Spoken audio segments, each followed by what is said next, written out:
January of 2012, and I was still working through the process of getting my tech pack finalized and getting a boot made.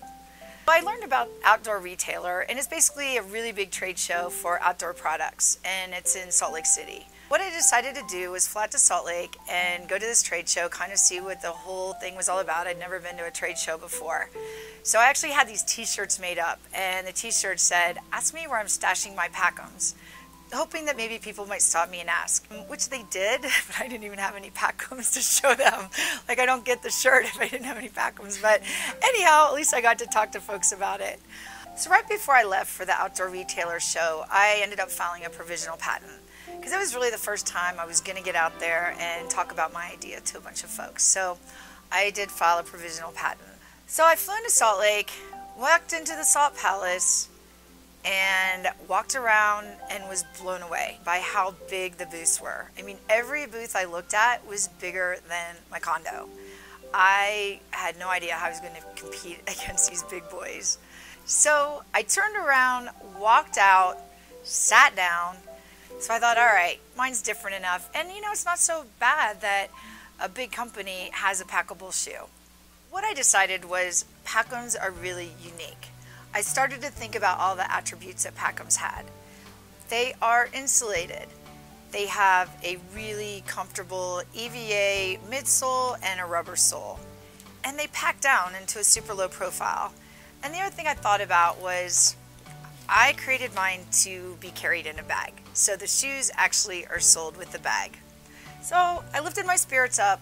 I looked at a map and I saw that there's this ballroom place in Salt Palace where all the new products were. So I decided to go over there, and that's where I kind of found the 10 by 10 booth. I'm like, okay, I can do this kind of a booth. And everybody I talked to was just super friendly, super nice. They were brand new to the industry. So I left feeling really great. The next weekend after OR was SIA, Snow Sports Industries of America, and it's actually a trade show in Denver.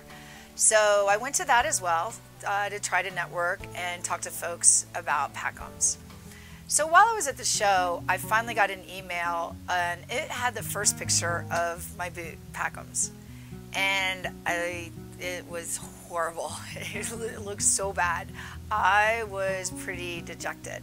That's not a word. That's fine. Is that a word? That's a word. Dejected? That's a word. Keep going with it. Okay. I went back into the SIA show and continued walking around. And I walked by this booth, and out of the corner of my eye, I actually saw a Colorado sign. So I decided to stop and talk to them. And I told the guy where I was in my business and how I just gotten a crappy photo of my first sample.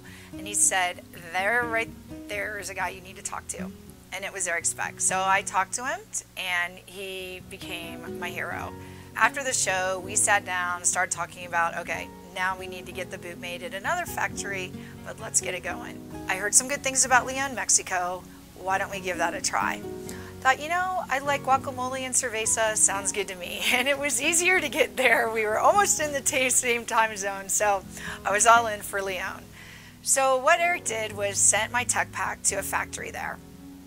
And about a couple months later, the factory said, all right, samples made, and we decided to both go down and check it out because we were now running out of time because I needed a sample by summer OR because I'd bought a booth and I needed a shoe to show, and I didn't have one of those yet.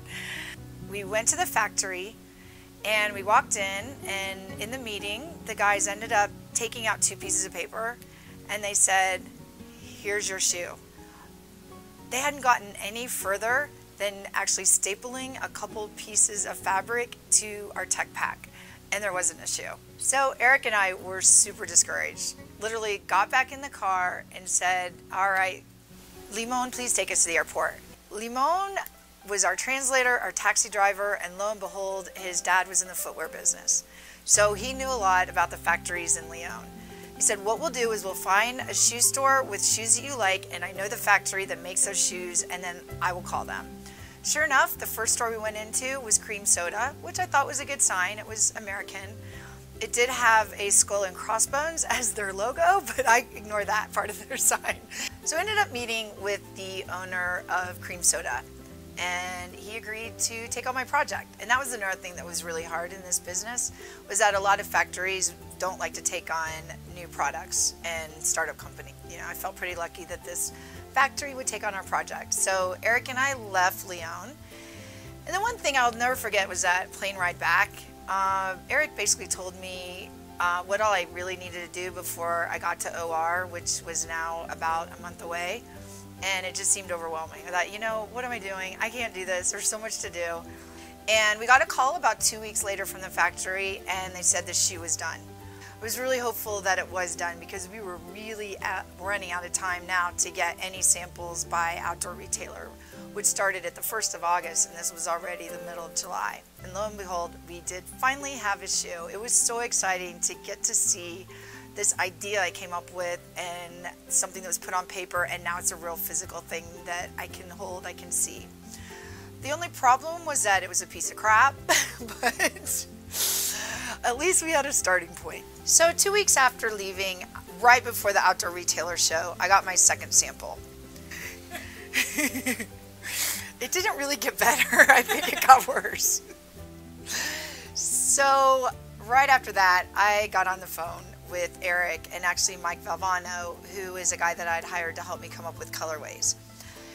And they told me that under no circumstances should I go to OR. I have 2 crappy samples. I am going to blow my whole company before I even get out of the gate. That there's no way I should go to a trade show with crap to show. And there were actually tears in that conversation. Sometimes I hate being a girl, but I couldn't help it. I was really upset. I mean, you know, I was just so excited to get out there and start showing people my idea and really be able to talk about it. And I thought, you know, gosh, I'm just so sick of waiting. I don't want to wait anymore. So at the end of the conversation, I said, you know what? I think it's the right thing to do. I'm going to go to the show. I'm going to really do it for networking purposes. And I'm going to do it, you know, really to kind of get input from folks.